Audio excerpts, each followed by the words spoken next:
বন্ধুর বিয়েতে ছেলে আমাকে বউ পরিচয় দিল। আমি হতবাক হয়ে গেলাম যখন ছেলে আমার আঙুলে আঙুল পেঁচিয়ে বলল, কারণ আমি চাই তুমি আমার বউ হও। আমি তোমাকে ভালোবাসি, বিয়ে করতে চাই। ছেলের বন্ধুর বিয়েতে গিয়েছিলাম। সেজেগুজে প্রস্তুত হয়ে বেরিয়েছি দুজনে। বুবাত অনুষ্ঠানে অনেক লোক। ছেলে সবার সাথে পরিচয় করাচ্ছিল আমাকে। ঘরে আধা অন্ধকার। আলোধারিতে সবাই নাচগান করছে। ছেলে আমাকে পাশে নিয়ে সবাইকে পরিচয় করিয়ে দিচ্ছিল।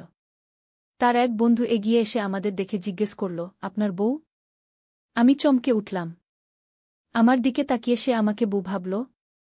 এত বয়স হয়েছে আমার।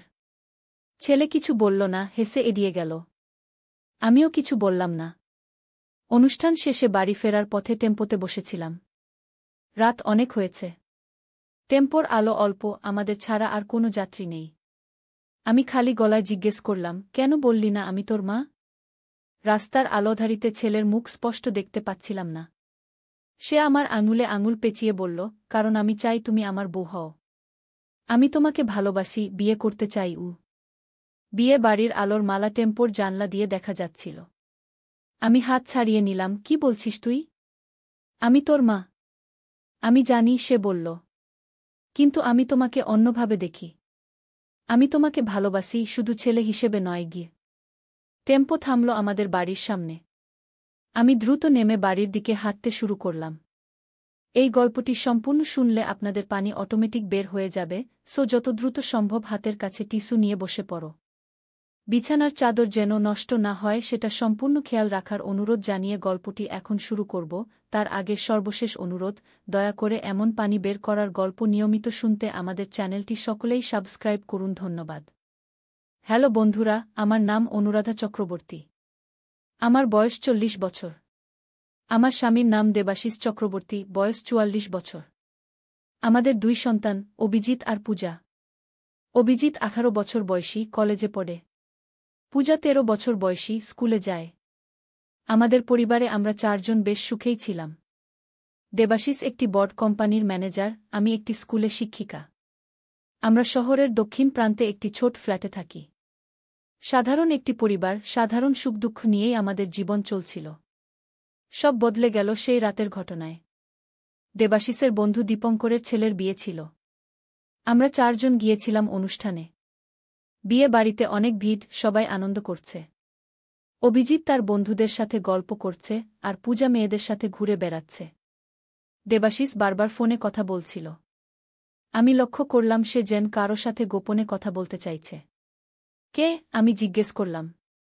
অফিসের কাজ, সে উত্তর দিল, কিন্তু তার চোখে একটা অস্বস্তি দেখলাম। সন্দেহে আমার বুক ভারী হয়ে উঠল। বিয়ে বাড়িতে অফিসের কাজ? রাত 8টায়? আমি একটু বাইরে যাচ্ছি, দেবাশিস বলল। তুমি বাচ্চাদের সাথে থাকো, আমি ফিরে আসছি। আমি দেখলাম দেবাশিস বেরিয়ে যাচ্ছে। কৌতূহল আমাকে টানল তার পিছু নিতে। অনুষ্ঠানের বাইরে গিয়ে দেখি দেবাশিস একটি গাড়িতে উঠছে। গাড়িতে একজন মহিলা বসে আছেন। আমি গাড়ির নম্বর লক্ষ্য করলাম, UB 0274556। কে এই মহিলা? কেন দেবাশিস আমাদের ফেলে তার সাথে যাচ্ছে? আমি অবাক হয়ে দাঁড়িয়ে রইলাম। কোনো উপায় না দেখে বিয়েবাড়িতে ফিরে গেলাম, কিন্তু মন অস্থির। অনেকক্ষণ পর দেবাশিস ফিরে এলো। যেন কিছুই হয়নি, এমন ভাব করে বাচ্চাদের নিয়ে আমরা বাড়ি ফিরলাম। পরদিন সকালে বিছানায় শুয়ে সারা রাত না ঘুমিয়ে ভাবছিলাম, দেবাশিস কোথায় গিয়েছিল? কে সেই মহিলা? কিছু একটা গড়বড় আছে, বুঝতে পারছিলাম। সুযোগ বুঝে দেবাশিসের মোবাইল চেক করে দেখলাম, কোনো নাম্বার সেভ না করা একটি নম্বর থেকে অনেকগুলো কল এসেছে। আমি সেই নম্বরে কল করার সাহস পেলাম না, কিন্তু একটা টেক্সট করলাম, আমরা কোথায় দেখা করব? উত্তর এলো, আজ বিকেল 5টায় পার্ক স্ট্রিটের সেই কফি শপে। সেই মুহূর্তে আমার হাতে মোবাইল কেঁপে উঠল। ধরা পড়ে গেছি। দেবাশিস ফিরে এসেছে ঘরে। আমি তাড়াতাড়ি মোবাইল রেখে দিয়ে ভান করলাম যেন আমি ঘুমাচ্ছি। কি করছ? দেবাশিস জিজ্ঞেস করল। কিছু না, আমি উত্তর দিলাম। বাচ্চারা কোথায়? স্কুলে, কলেজে। দেবাশিস মোবাইলটা হাতে নিয়ে দেখল, তারপর আমার দিকে এক পলক তাকিয়ে বেরিয়ে গেল ঘর থেকে। সেদিন বিকেলে আমি একটা ছদ্মবেশ নিয়ে পার্ক স্ট্রিটের কফি শপে পৌঁছে গেলাম। অফিসে জরুরি মিটিং আছে বলে দেবাশিস বাড়ি ফিরবে না জানিয়েছে আগেই। আমি জানতাম সে কোথায় যাচ্ছে। কফি শপে একটা কোণার টেবিলে বসে অপেক্ষা করছিলাম। 5টা বাজতেই দেখলাম দেবাশিস এসে ঢুকল। সে চারদিকে খুঁজছে কাউকে।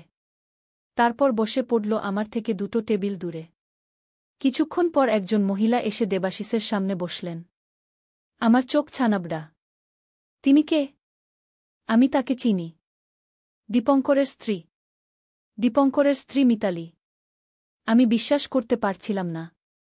দেবাশিসের বেস্ট ফ্রেন্ডের বউয়ের সাথে। আমি উঠে তাদের দিকে এগিয়ে গেলাম। দেবাশিস, আমি ডাকলাম। দেবাশিস চমকে উঠল, যেন ভূত দেখেছে। অনুরাধা, তুমি এখানে? হ্যাঁ, আমি এখানে, আমি বললাম। কিন্তু তোমার তো অফিসে মিটিং ছিল, তাই না? আর মিতালি, কেমন আছো? মিতালি এক মুহূর্ত চোখের পলকে চুপ করে রইলেন। অনুরাধা, বসো, তিনি বললেন। তোমাকে একটা কথা বলার সময় এসেছে গি। আমি থমকে গেলাম। এটা সেই প্রতিক্রিয়া নয় যেটা আমি আশা করেছিলাম। তারা ধরা পড়ে গেছে, কিন্তু মিতালি বিব্রত বা অপরাধী বোধ করছেন এমন কোনো লক্ষণ দেখা যাচ্ছে না। কি কথা? আমি জিজ্ঞেস করলাম, কণ্ঠ কাঁপছে। তোমার জীবন বিপদে, মিতালি বললেন। আমরা এখানে তোমাকে বাঁচানোর জন্য গু। আমি হকচকিয়ে গেলাম। কি বলছো তোমরা? দেবাশিস আমার হাত ধরল। অনুরাধা, আমি জানি এটা বিশ্বাস করা কঠিন। কিন্তু মিতালি একজন গোয়েন্দা। তিনি একটি গোপন সংস্থার জন্য কাজ করেন। আর তোমার জীবন বিপদে। আমি হতবাক হয়ে তাকিয়ে রইলাম। কি বলছো? এটা কি কোনো মজা? মিতালি একটা ফাইল বের করলেন। এটা মজা নয়, অনুরাধা। আমরা জানতে পেরেছি তোমার স্কুলের নতুন অধ্যক্ষ অসীম সরকার আসলে একটি আন্তর্জাতিক অপরাধ চক্রের সদস্য। তারা একটি মূল্যবান প্রাচীন সম্পদ খুঁজছে, যা তোমার পরিবারের সাথে সম্পর্কিত। আমি বললাম, আমার পরিবারের সাথে? কি বলছো তোমরা? দেবাশিস বলল, তোমার দাদির কাছে একটি প্রাচীন লকেট ছিল, মনে আছে? তিনি মারা যাওয়ার আগে তোমাকে দিয়েছিলেন। সেই লকেটে একটি গুপ্ত কোড আছে যা এক প্রাচীন মন্দিরের অবস্থান নির্দেশ করে। সেই মন্দিরে অমূল্য রত্ন লুকানো আছে গি। আমার মাথা ঘুরছিল। সেই পুরনো লকেট? কিন্তু সেটা তো একটা সাধারণ গয়না। না, মিতালি বললেন। সেটা সাধারণ নয়। তোমার দাদি পূর্ব ভারতের একটি রাজপরিবারের সাথে সম্পর্কিত ছিলেন। লকেটটি রাজপরিবারের ধনসম্পদের অবস্থান জানার চাবিকাঠি। আমি হতবাক। কিন্তু তোমরা কি করে জানলে? মিতালি বললেন, আমি গত 10 বছর ধরে এই অপরাধ চক্রকে ট্র্যাক করছি। তারা এই লকেটের খোঁজ করছে। তোমার অধ্যক্ষ আসলে তাদের লোক, যাকে এখানে তোমাকে নজরদারিতে রাখার জন্য নিয়োগ করা হয়েছে গি। এই সময় একটি ফোন বেজে উঠল। মিতালি ফোনটি ধরলেন। হ্যালো? কি? সেটা কিভাবে সম্ভব? তিনি আমাদের দিকে তাকিয়ে বললেন, তারা অনুরাধার বাড়িতে যাচ্ছে। আমাদের এখনই যেতে হবে। আমার বুক ধুকপুক করছিল। বাচ্চারা? তারা বাড়িতে একা আছে। আমরা 3 জন তাড়াতাড়ি বেরিয়ে পড়লাম। মিতালির গাড়িতে উঠে বাড়ির দিকে রওনা দিলাম। পথে মিতালি বললেন, লকেটটা কোথায়? আমার ড্রেসিং টেবিলের ড্রয়ারে, আমি উত্তর দিলাম। কিন্তু কে তারা? কি চায় তারা? সংগঠনের নাম ব্ল্যাক লোটাস, মিতালি বললেন। তারা প্রাচীন সম্পদ চুরি করে আন্তর্জাতিক বাজারে বিক্রি করে। তোমার লকেটে যে মন্দিরের সন্ধান আছে, সেখানে প্রাচীন হীরামাণিক্য লুকানো আছে যার মূল্য কয়েক শত কোটি টাকা। আমরা বাড়ির কাছাকাছি পৌঁছে গেলাম। দূর থেকেই দেখতে পেলাম আমাদের ফ্ল্যাটের বাইরে একটি কালো গাড়ি দাঁড়িয়ে আছে। তারা ইতিমধ্যে এসে গেছে, দেবাশিস বলল উদ্বিগ্ন কণ্ঠে। মিতালি গাড়ি একটু দূরে পার্ক করলেন। আমরা পিছন দিক দিয়ে ঢুকব, তিনি বললেন। তারপর একটি পিস্তল বের করলেন তার ব্যাগ থেকে। আমি ভয়ে শিউরে উঠলাম। বাচ্চারা? চিন্তা করো না, মিতালি বললেন। আমার সহকর্মীরা ইতিমধ্যে তাদের নিরাপদ জায়গায় সরিয়েছে। তারা নিরাপদে আছে গি। আমরা বাড়ির পিছনের দিকে গিয়ে চুপি চুপি সিঁড়ি দিয়ে উপরে উঠলাম। আমাদের ফ্ল্যাট 5 তলায়। সিঁড়িতে উঠতে উঠতে হঠাৎ উপর থেকে কিছু একটা পড়ে যাওয়ার শব্দ পেলাম। বাড়িতে কেউ আছে? দেবাশিস ফিসফিস করে বলল। মিতালি পিস্তল তৈরি রেখে আগে আগে হাঁটছিলেন।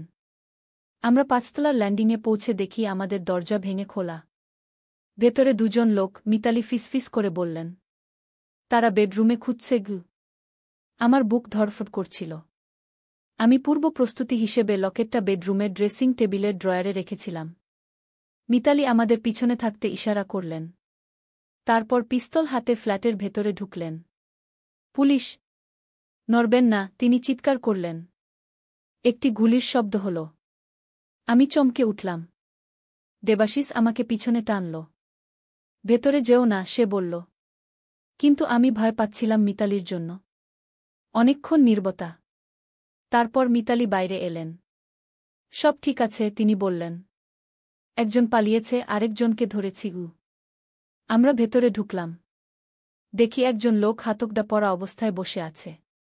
আমি চিনতে পারলাম, সে আমার স্কুলের নতুন শিক্ষক অশোক দাস।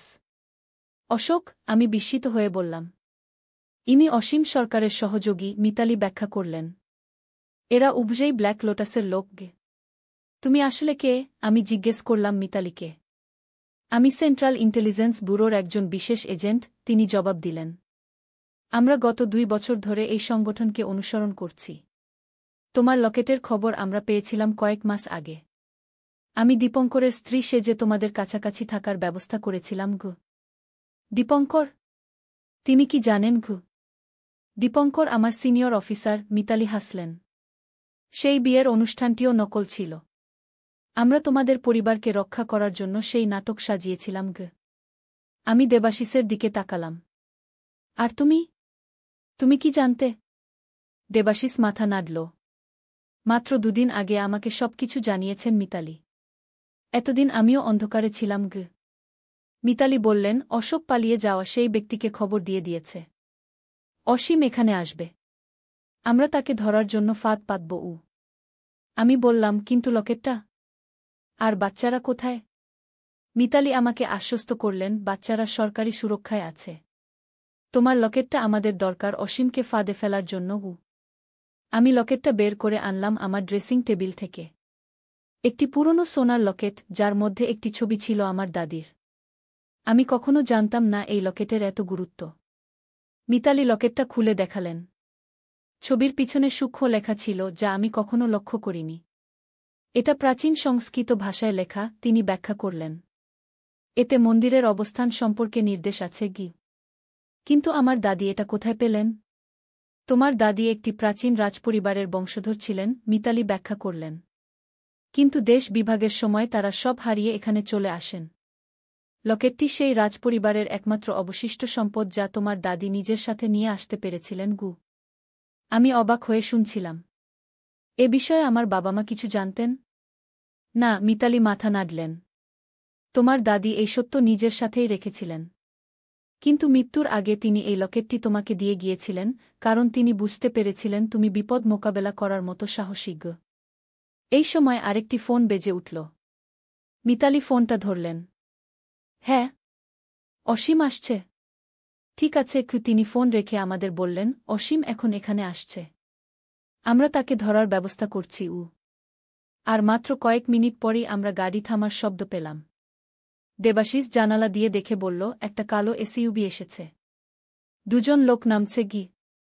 মিতালি নির্দেশ দিলেন, অনুরাধা, দেবাশিস, তোমরা বাথরুমে লুকিয়ে থাকো। আমি ও আমার সহকর্মীরা এখানে অপেক্ষা করছি। আমরা বাথরুমে গিয়ে দরজা বন্ধ করে রাখলাম। বাইরে পায়ের শব্দ শুনতে পেলাম। তারপর ধাক্কা দিয়ে দরজা খোলার আওয়াজ। কোথায় গেল? একটি কর্কশ কণ্ঠ জিজ্ঞেস করল। আপনি কি অসীম সরকার? মিতালির গলা শোনা গেল। কে তুমি? সেই কণ্ঠ প্রশ্ন করল। সিআইবি। আপনি গ্রেপ্তার। এবার গুলির শব্দ হল, একের পর এক। আমি দেবাশিসকে জড়িয়ে ধরে চুপচাপ বাথরুমের কোণে বসে রইলাম। কয়েক মিনিট পরে মিতালি বাথরুমের দরজায় ধাক্কা দিলেন। সব ঠিক আছে? বেরিয়ে এসো। আমরা বাইরে এসে দেখি পুলিশ ইতিমধ্যে এসে গেছে। অসীম ও তার সহযোগীকে হাতকড়া পরিয়ে নিয়ে যাওয়া হচ্ছে। আমি জিজ্ঞেস করলাম, এখন কি হবে? মিতালি বললেন, এখন আমরা অসীমকে জিজ্ঞাসাবাদ করব এবং ব্ল্যাক লোটাসের আরও সদস্যদের ধরব। তোমাদের আপাতত নিরাপদ জায়গায় থাকতে হবে। আর আমাদের বাচ্চারা? তারা ইতিমধ্যে নিরাপদ জায়গায় আছে, মিতালি আশ্বস্ত করলেন। আমাদের সহকর্মীরা তাদের স্কুল থেকে সরিয়ে নিয়েছেন। চলো, আমরা এখন যাই। আমরা আমাদের ব্যক্তিগত জিনিসপত্র নিয়ে মিতালির সাথে বেরিয়ে এলাম। রাস্তায় আরও 3টে পুলিশ ভ্যান অপেক্ষা করছিল। আমরা একটিতে উঠলাম। পরের দিন সকালে আমরা একটি সরকারি সেফ হাউসে ছিলাম। অভিজিৎ ও পূজা আমাদের সাথে ছিল। তারা আতঙ্কিত হলেও সবকিছু বুঝতে পেরেছিল। মিতালি নাস্তা নিয়ে এলেন। আজ একটা ভালো খবর আছে, তিনি বললেন। আমরা ব্ল্যাক লোটাসের প্রধান ব্যক্তিকেও গ্রেপ্তার করেছি। অসীমের স্বীকারোক্তি থেকে তার অবস্থান জানতে পেরেছিলাম। এত বছর আমি জানতাম না আমার দাদি কে ছিলেন, আমি বললাম। আমি কখনো জানতাম না আমার ভেতরে রাজকীয় রক্ত আছে। মিতালি হাসলেন। রাজকীয় রক্ত ছাড়াও তোমার ভেতরে সাহস আছে, অনুরাধা। সাধারণ মানুষ এত শান্তভাবে এই পরিস্থিতি মোকাবেলা করতে পারত না। দেবাশিস আমার হাত ধরল। সত্যিই তুমি আমাদের রানী? পূজা বলল, মা, তাহলে আমরা রাজকন্যা? অভিজিৎ খিলখিল করে হেসে উঠল। আমি রাজকুমার। আমি জানতাম আমার মধ্যে কিছু একটা স্পেশাল আছে। আমরা সবাই হেসে উঠলাম। সেই মুহূর্তে আমার ভেতর অদ্ভুত একটা শান্তি ছড়িয়ে পড়ল। যাই হোক না কেন, আমাদের পরিবার একসাথে ছিল। লকেটের রহস্য সমাধান করার পর কি হবে, আমি জিজ্ঞেস করলাম মিতালিকে। লকেটের নির্দেশ অনুযায়ী মন্দিরটি পশ্চিমবঙ্গ ও ঝাড়খণ্ডের সীমানা ছোট্ট একটি গ্রামের কাছে, মিতালি বললেন। আমরা গবেষকদের একটি দল পাঠাবো সেখানে খনন করতে। যদি রত্নসম্পদ পাওয়া যায় সেগুলো জাতীয় সম্পদ হিসেবে সংরক্ষিত হবে। তবে একটি অংশ আইন অনুযায়ী তোমার পরিবারকে দেওয়া হবে। আমরা টাকা চাই না, আমি বললাম। কিন্তু আমি দাদির ইতিহাস জানতে চাই, তার সম্পর্কে সবকিছু। আমরা তোমাকে সাহায্য করব, মিতালি বললেন। আমাদের এজেন্সির আর্কাইভে তোমার পরিবার সম্পর্কে তথ্য আছে। বিপদ কেটে গেলে আমি তোমাকে সব দেখাবো। 2 সপ্তাহ পরে আমরা আমাদের বাড়িতে ফিরে এসেছি। ব্ল্যাক লোটাসের সদস্যদের গ্রেপ্তার করা হয়েছে। অসীম ও তার সহযোগীরা এখন জেলে। আমার দাদির লকেট আমার কাছেই আছে, কিন্তু এখন এটি কেবল একটি পারিবারিক স্মৃতিচিহ্ন নয়, এটি আমাদের রাজকীয় উত্তরাধিকারের প্রমাণ। পশ্চিমবঙ্গ ঝাড়খণ্ড সীমান্তের গ্রামে প্রত্নতাত্ত্বিকরা সত্যিই একটি প্রাচীন মন্দির আবিষ্কার করেছেন। সেখানে তারা অমূল্য রত্নসম্পদ পেয়েছেন, যা এখন জাতীয় জাদুঘরে সংরক্ষিত আছে। মিতালি আমাদের প্রাসাদের পুরানো ছবি দেখিয়েছেন, যেখানে আমার দাদি জন্মেছিলেন। ছবিতে চোখ বুলাতে বুলাতে আমি ভাবলাম, কত অজানা রহস্য লুকিয়ে আছে আমাদের ব্যক্তিগত ইতিহাসে। আজ আমি আমার দাদির ডায়েরি পড়ছিলাম, যা মিতালি খুঁজে বের করেছেন। তাতে লেখা আছে, কখনো কখনো আমরা যা হারিয়ে ফেলি তা থেকেও বেশি কিছু ফিরে পাই, যদি আমরা সাহসে ভর করে এগিয়ে যাই।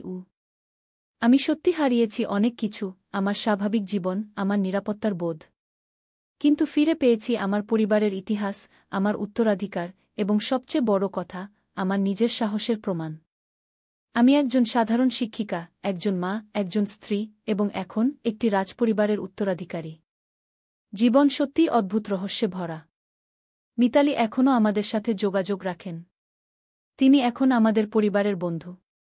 দীপঙ্কর, যিনি আসলে একজন সিআইবি অফিসার, তিনিও প্রায়ই আমাদের বাড়িতে আসেন। তাদের সাথে গল্প করে আমি অনেক কিছু শিখি, বিশেষ করে সাহস ও সাহসিকতার গল্প। আমি আবার স্কুলে শিক্ষকতা করছি, কিন্তু এখন আমার ছাত্রদের আরও বেশি উৎসাহ দিই নিজের ইতিহাস জানতে। কারণ কখনো কখনো আমাদের পারিবারিক কাহিনীর মধ্যে লুকিয়ে থাকে মহাকাব্যিক গল্প। আমার বাবা মা, যারা এখন অন্য শহরে থাকেন, তারা অবাক হয়েছেন এই কাহিনী শুনে। আমার মা বলেছেন, আমার মা কখনো আমাকে বলেননি তিনি একটি রাজপরিবারের মেয়ে। গিয়ে হয়তো দাদি বুঝতে পেরেছিলেন কোনো সময়ে কাকে কি বলতে হবে। তিনি লকেটটি আমাকে দিয়েছিলেন, কারণ তিনি জানতেন আমি এর রহস্য উদ্ধার করতে পারব। রাতে আমি প্রায়ই সেই লকেটটি খুলে ভেতরের দাদির ছবি দেখি। এবং আমি ভাবি, প্রতিটি পরিবারেই কত অজানা কাহিনী লুকিয়ে আছে। কত রহস্য আমাদের ব্যক্তিগত ইতিহাসে ছড়িয়ে ছিটিয়ে আছে, যা আমরা হয়তো কখনো জানতে পারি না। কিন্তু এখন আমার বিশ্বাস, ভাগ্যচক্র এমনভাবে ঘোরে যে, যখন সময় আসে, সত্য নিজেই প্রকাশিত হয়। আর সেই সত্য মুখোমুখি হওয়ার জন্য আমাদের প্রয়োজন কেবল একটু সাহস। আমার এই সাহসিকতার গল্প শেষ করতে চাই আমার দাদির ডায়েরির শেষ পংক্তি দিয়ে। জীবনের সবচেয়ে বড় রহস্য হল, এটি তোমাকে সবসময় চমকে দেবে, যদি তুমি চোখ খুলে রাখো এবং হৃদয় উন্মুক্ত। গল্প সমাপ্ত।